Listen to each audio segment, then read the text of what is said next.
And I want you really right now, once again, to start thinking about your goals and about your dreams.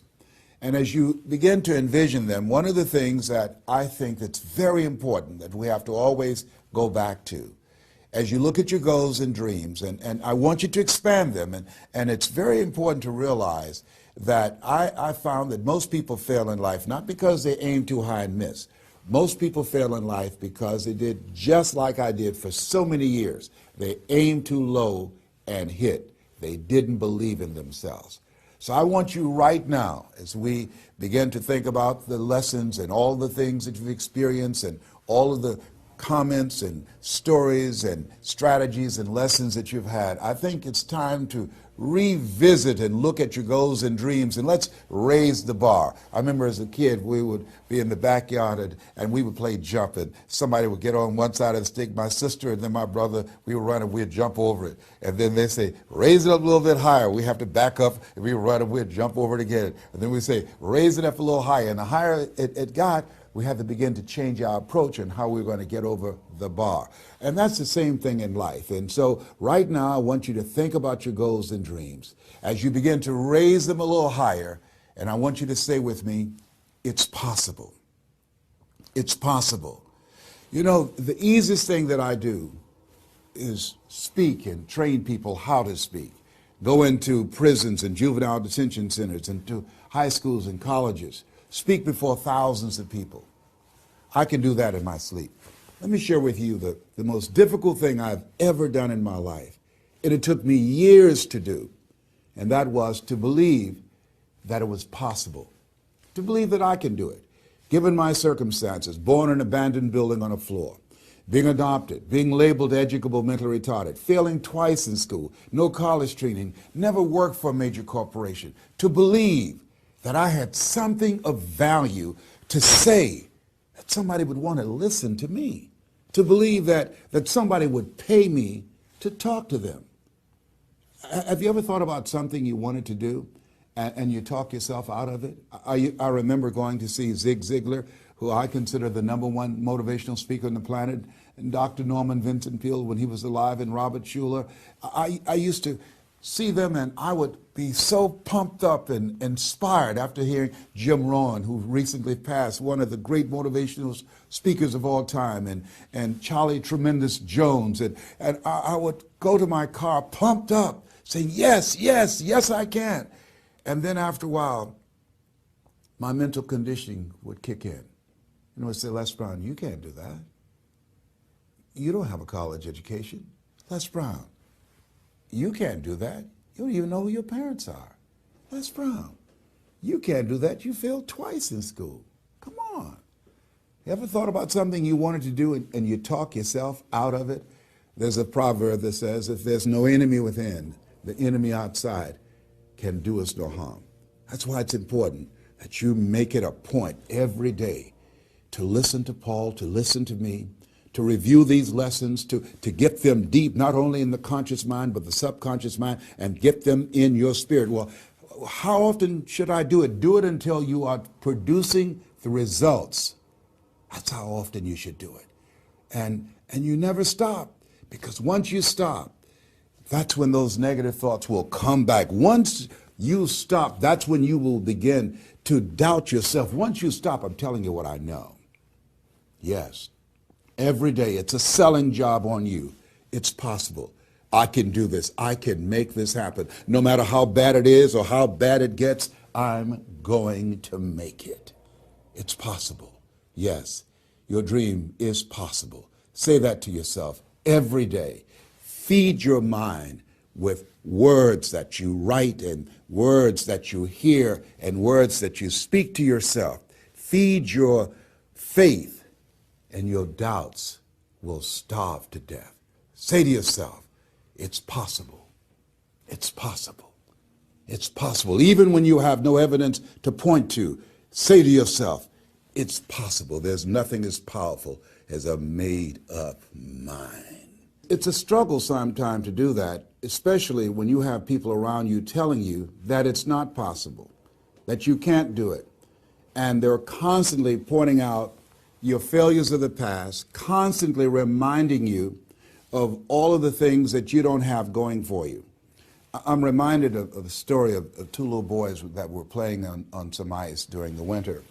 And as they got further out on this ice, one fell through the thin ice. And so the little fellow that was still on top of the ice, he was trying to save his little buddy. And he couldn't reach him. He was trying to pull him. He could see him through the thin ice as he got further away from him, struggling. And he couldn't reach him, and he's trying to break the ice, and he couldn't do it. And he looked around, and he saw a tree in the distance, and he ran, and then he got up on the tree, and he pulled and broke down an enormous-sized branch and came back and savagely began to beat that ice and broke it, and miraculously, he saved his friend.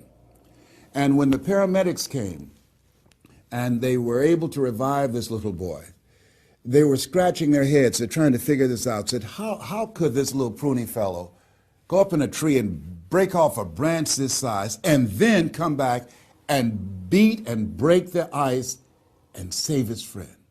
They thought it was just miraculous. It was baffling. And an old guy who was there said, I can tell you how he did it. And they said, how? How did he do it? And he said, there was no one here to tell him that he couldn't do it. Whoa. What could you do? What could I do? What could all of us do if we did not have the naysayers in our lives? That we believe naively, like that little boy, that it was possible. What would you do if failure was not on the table? Do you realize that 87% of people allow the fear of failure to outweigh their desire to succeed, because they've been convinced by the evidence, by being practical, by being logical, by being realistic. I did that. Leslie, yes. You're going to speak for corporations? Yes. Leslie, do they have a college education? Yes. Do you? Wesley, you know that I don't have a college education. Leslie, are these people experienced? Yes. Are there people with PhDs and MBAs that they could choose rather than choose you? Yes. So you don't have a college education. You have no experience. You're talking about becoming a speaker, and they're going to reach over people with PhDs and MBAs and years of experience and choose you. Are you being realistic? Come on, Leslie. Come on, Leslie.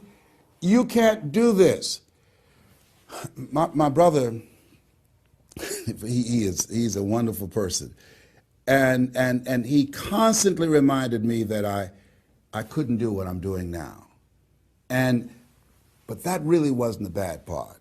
The real bad part was I convinced myself that I couldn't do it. Not only because of those things that he pointed out, being practical and realistic, but also that within myself, I didn't believe what Mike Williams, my mentor, said was possible for me. Have you ever had somebody who believed and saw something for you that you didn't see for yourself? And here's how I escaped that. I discovered that sometimes you have to believe in somebody's belief in you until your belief kicks in. So here's what I am believing for you. The goals that you right now have, the things that you have envisioned for yourself, this is a reflection. What you've done thus far and what you are engaged in doing is what's possible for you right now. But there's even more. You don't even know what's in the future. Eye has not seen, ear has not heard. If you believe in yourself, if you constantly remind yourself after every defeat, after every setback, every time you get knocked down, I've got a saying, if life knocks you down, try and land on your back, because if you can look up, you can get up. See, a lot of people, because of failure, they stop believing. Let me share something with you. You will fail your way to success. Yes. 8 out of 10 millionaires have been financially bankrupt. You will fail your way to success. It doesn't matter how many times you fail. It doesn't matter how many times people tell you that you can't do it. It doesn't matter if you don't have a dime in the bank. You will fail your way to success. What's very important is you're believing in yourself. You're constantly saying, somehow, some way, I'm going to make it. I remember a lady out of Detroit, Michigan. They call her Martha Jean the Queen. And she had a motivational message she gave all the time on the radio. And the question she would ask was, do you really want to win? Do you really want to win? And she said, if you really want to win in life, you've got to believe in yourself when no one else does. You've got to believe in yourself. See, it's easy to believe in yourself and to have faith if you have a good bill of health, if your relationship is working out fine, if you have money in the bank, if you have a secure job, if your mortgage note is paid current, if the children are acting like they have good sense. It's easy. If you go to a doctor, they say, oh, you're doing real good, I'll see you next year. It's easy to have faith then. Let me tell you when it's really tough to have faith. When you lose your job, when you lose your retirement, when you go to the doctor and they look at you and say, you have cancer. Cancer is the most feared word in 7 different languages. That's when it's tough to have faith then. And that's when you need to call on your faith then. They said faith is the oil that takes the friction out of living. That's when you need to believe in yourself then and judge not according to appearances and say to yourself, it's possible. It's possible. I can make it. It's possible. I'm going to get through this. It's possible. I'm not going to allow this to get the best of me. Yeah. I don't know what you're up against. I don't know what you're facing, but here's what I do know. You've got something special. You've got greatness in you. And I know it's possible that you can live your dream.